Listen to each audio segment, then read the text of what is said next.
Hello mga katito, kumusta po tayong lahat? Ito na naman po si Tito's Random World, magbabalik po at patuloy tayo maghahanap ng katotohanan dahil ang katotohanan ang magpapalaya sa atin. Mga kababayan, napakasalimuot ngayon ang panahon ng pamumulitika sa ating bansa. Medyo natutuwa lang ako pag binabasa ko kasi mayroon akong nababasa mga kaibigan na team suka at team sinusuka. So, nalilito ako kasi ang naalam ko lang naman ngayon ay yung Alyansa para sa Bagong Pilipinas at saka yung PDP laban na team. So, nasabi ko, sino itong team suka at team sinusuka? Ayun pala, dito po ito nag-umpisa sa proclamation rally ng Alyansa para sa Bagong Pilipinas. Dahil daw dito sa, panoorin nyo po itong mga kababayan na speech ni Pangulong Marcos na puro paninira. Nag-umpisa dito yung team suka at team sinusuka dahil dito sa ganti sa kanya. Dahil sa speech niya na hindi ko rin nakalain na ganito ang mangyayari sa kanyang campaign speech.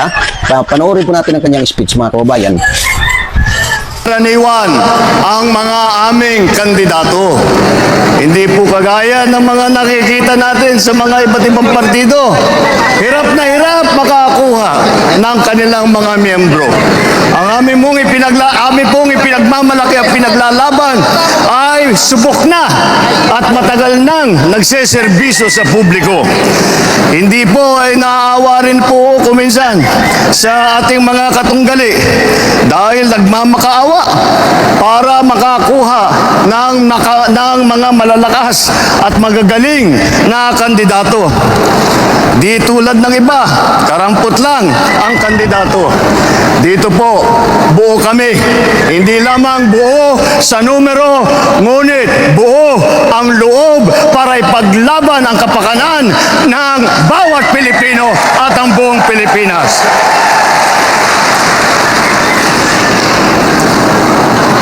Kaya naman, nagtataka nga ako, parang yung mga iba na naging kandidato, nag-deliver lang yata ng suka, nabigyan na ng certificate of candidacy. Dahil wala ang ikukumpara sa ating mga kandidato. Kung ihahambing natin sa mga napulot nila, bukod po dyan, tignan nyo po ang record ng ating mga kandidato. Wala sa kanila ang may bahid ng dugo dahil sa tukhang. Yun pala dyan pala nagsimula. Hindi naman natin masisi yung kabila. Talagang inunahan sila . Alam mo naman itong kabila, palang mga palaban din yan, diba? So ito yung masaklap dito mga kaibigan. Para bang nagbabato siya ng baho o ng putik sa kalaban nila na in fact, nasa putikan sila, di ba? Bakit kasi sabi ko nasa putikan ang team ni PBBM? Dahil nga, ang daming problema ng ating bansa sa panahon ni PBBM ngayon, di ba? So, sabi nga ni Atty. Panilo, mahirap magbato ng putik kung ikaw ay nasa putikan. So, I think, ay sana maraming magagaling at matatalino advisor si Pangulong Marcos. Sana hindi niya umpisan yung paninira. Dahil pagka umpisan niya maninira at magtuturo ng kasalanan sa iba o mga baho sa iba, tandaan po natin itong kamay natin, once nagtuturo tayo, isang kamay nagtuturo sa kapwa-tao mo, sa paninira mo, pero ang tatlo pabalik sa'yo. So kung isa ang tinuturo mong kamalian, tatlo ang pabalik sa'yo. So tandaan po natin yan, na I think hindi maganda kay Pangulong Marcos na mag-uumpisa, siya ang mag-uumpisa ng paninira. Dahil maraming sira, maraming issue ang kanyang administrasyon na pwede ito ikasira sa kanyang mga kandidato. Ito opinion lang ng isang butante. Dahil butante po ako. Nag-analyze po ako kung sinong iboboto natin, ang iboboto ko base sa aking nakikita at naririnig. Di ba? Ito pa mga kaibigan na yung tungkol sa sa mga qualification ng mga kandidato. Ang sabi niya, para lang daw pinabili na suka yung mga nagkandidato sa iba, sa kabila, sa oposisyon at binigyan na ng COC. Pero mga kaibigan, inalam ko itong mga background ng PDP laban. Mga abogado, mga degree holder, may mga diploma sila. Di ba? Karamihan. At walang bahid ng mga kalokohan. Ako for my own opinion only, kung hindi natin nagkakamali, itong mga line-up ni PBBM sa kanyang grupo, marami dito may mga kaso Mayroon dyan, may kaso sa PIDAP. May kaso sa PIDAP, plunder na kaso. Hindi ko na lang papangalanan kung hindi ako nagkakamali. Naalala ko yun. May mga kaso sila. Ang isa naman dyan, sa USA, nagpanggap, anong tawag doon? Identity theft. Yung nagpanggap na isa siyang para lang maging US citizen.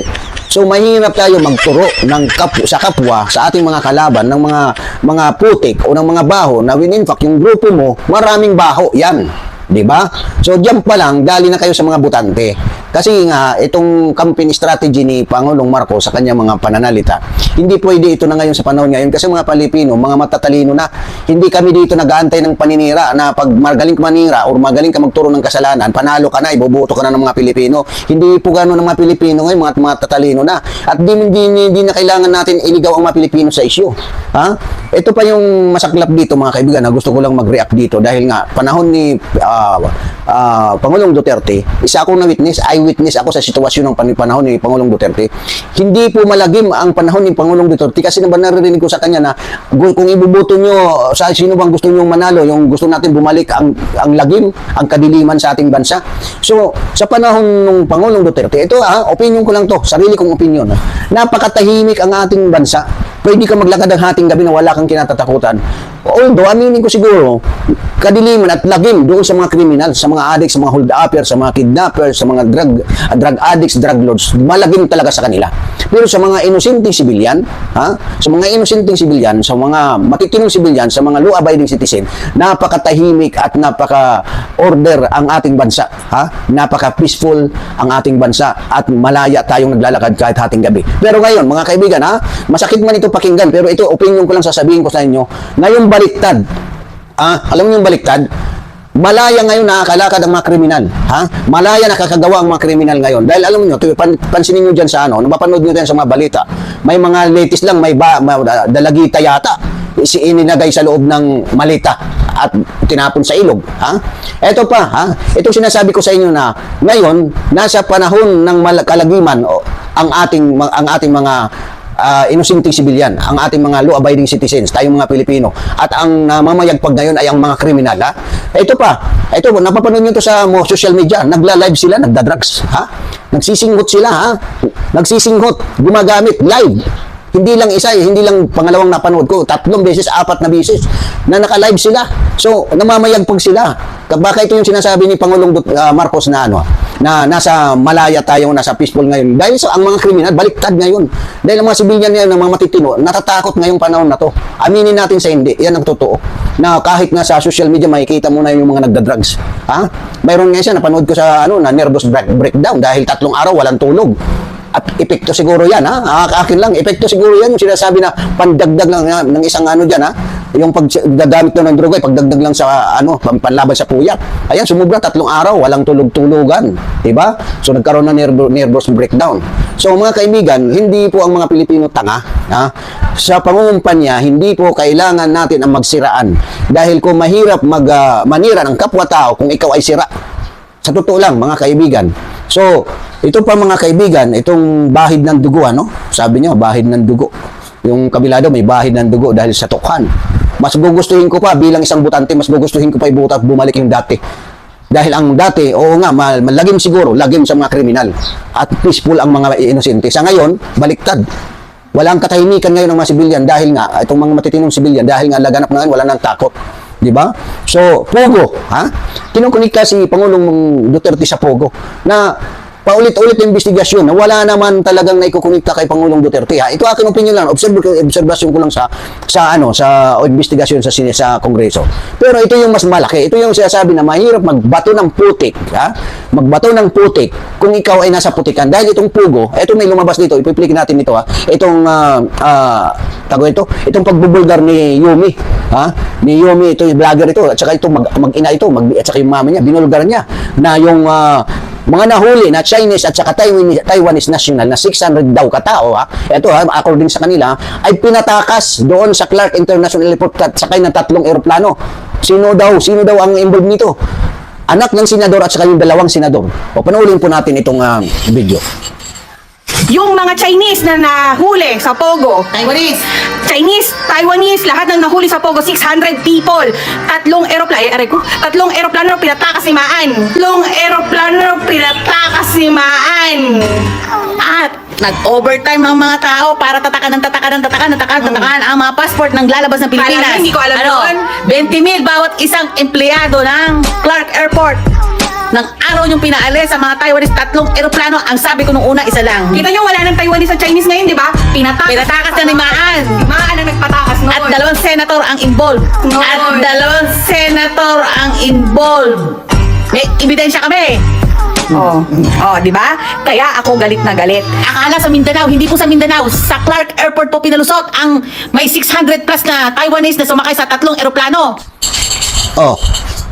Siguro naman itong mga mag-inang ito, hindi naman ito siguro magbubulgar dyan sa social media, magla-live sila or magre-record sila na alam nila matindi itong pag-aakusa nila. Ha? 600 daw pinasakay doon sa Clark International Airport. Ha? Pinatakas ng anak ng senador kuno at may involved pa 2 senador. So paano yan mga Pangulong Marcos, ha? Paano yan PBBM? Ha? Nag-aakusa tayo ng akusa kay Pangulong Duterte na involved sa Pugo, ha? Na konektado sa Pugo. Samantala ito, may mga ebidensya, may nagsasalita, may nag-witness. Bakit hindi nyo ito imbestigahan? Dahil nga, binabato nyo, bumabalik ang putik sa inyo. Dahil ito, ha? According dito sa napanood ko, ha? Dahil itong mga senador na sinasabi, nasa grupo ninyo. Di ba? So, mahirap ang ganito mga kaibabayan na kailangan tawag nito.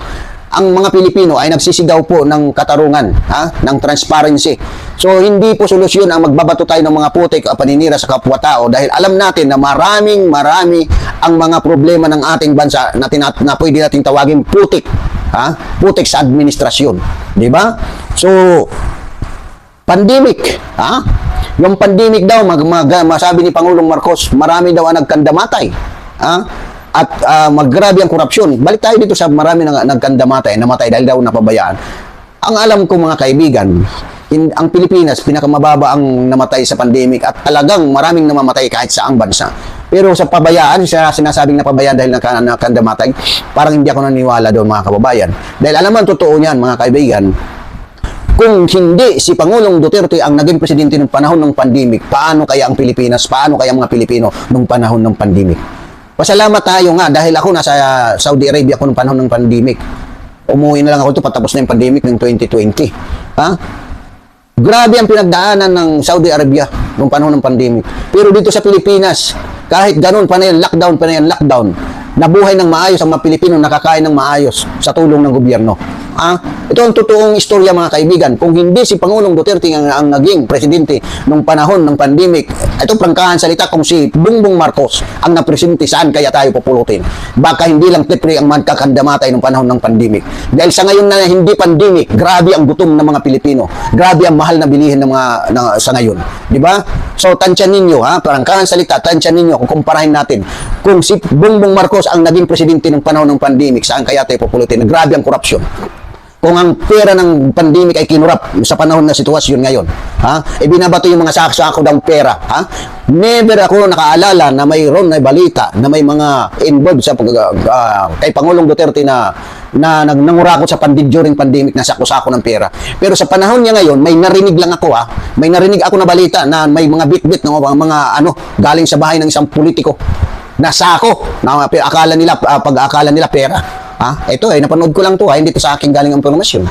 Ngayon, nakakapanood ako ngayon, pero ang panahon ni Duterte, wala akong napapanood na gano'n na sako-sako ng pera. So, mahirap mga kababayan na itong ating Pangulo, mahilig magbato ng putik, ng dumi sa kapwa, na sa kanya, ang daming dumi. Di ba? Ito, prangkahan salita bilang Butente at saka bilang Pilipino.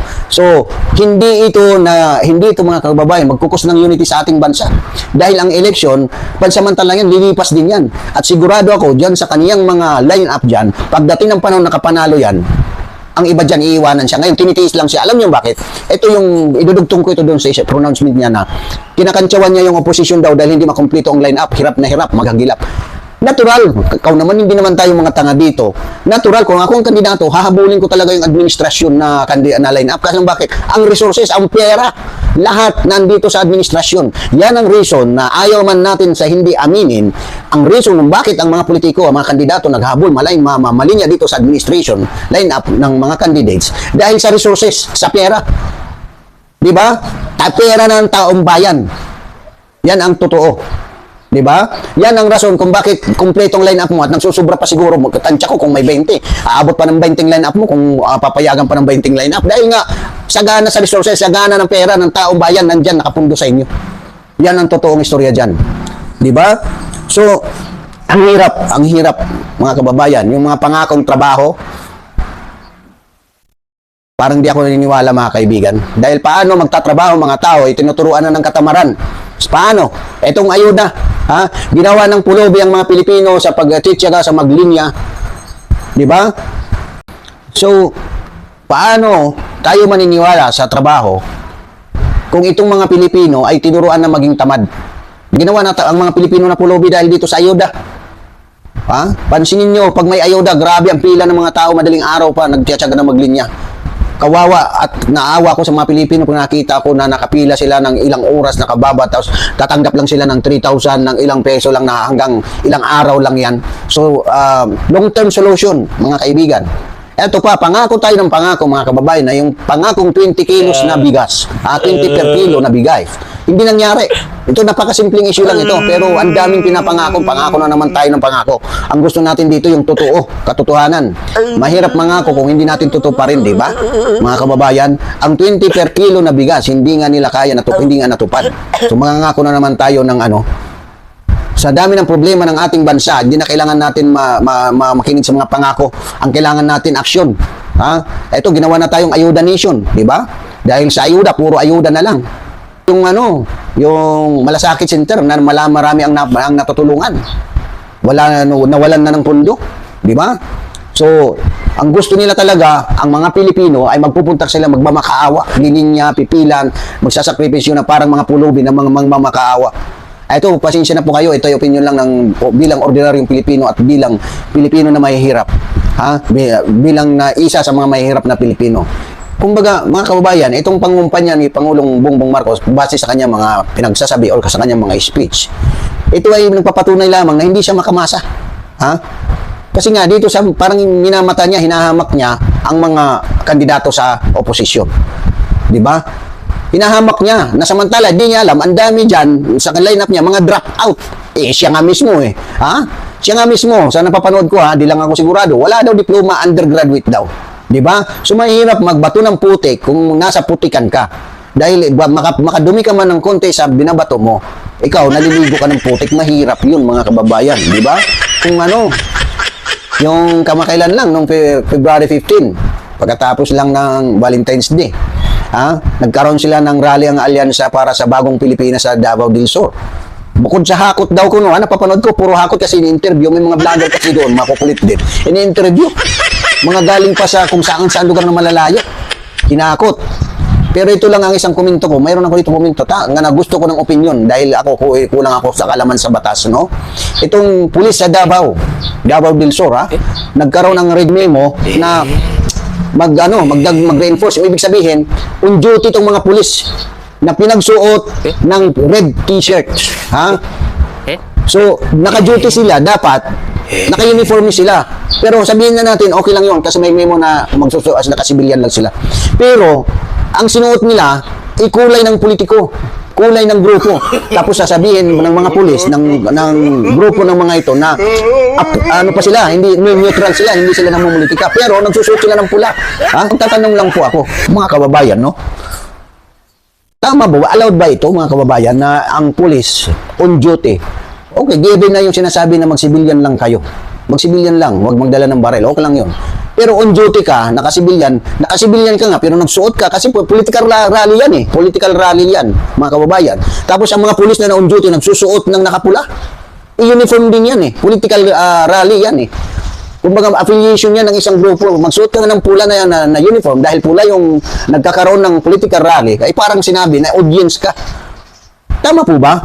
So, hindi sila naka-duty sila, pero ginawa silang audience dahil nga, yung political rally ng mga pula, nakapula sila lahat, ay nakapula din sila lahat. So, paano mo masasabi na pulis yan, na nakapula man?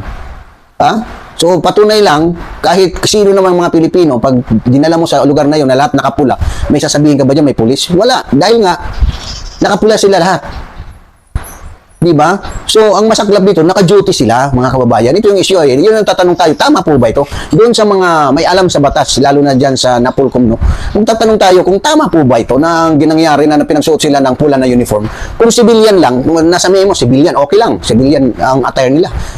Katanggap-tanggap sa ating mga Pilipino. Kaya tayo nakikialam, mga kaibigan, pinapasahod natin sila.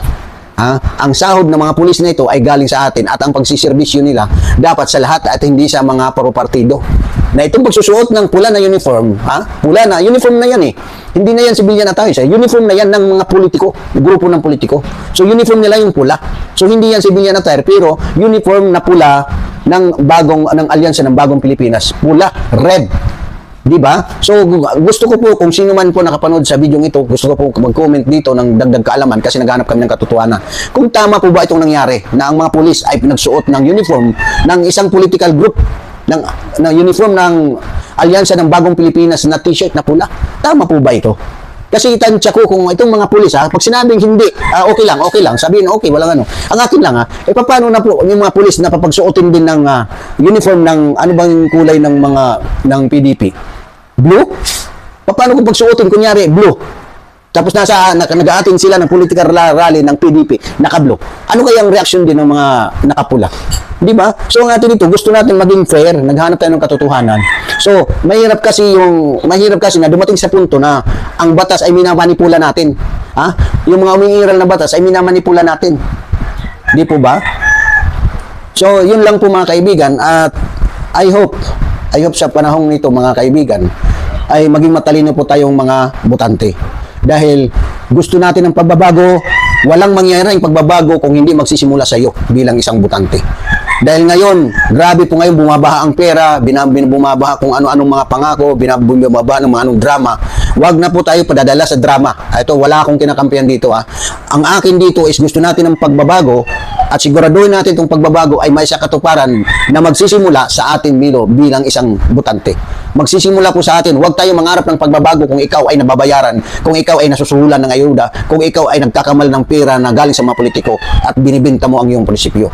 Huwag kang magbibigkas ng pagbabago kung yan ang pananaw mo sa buhay. Maraming salamat po sa inyong panonood at God bless us all. God bless the Philippines.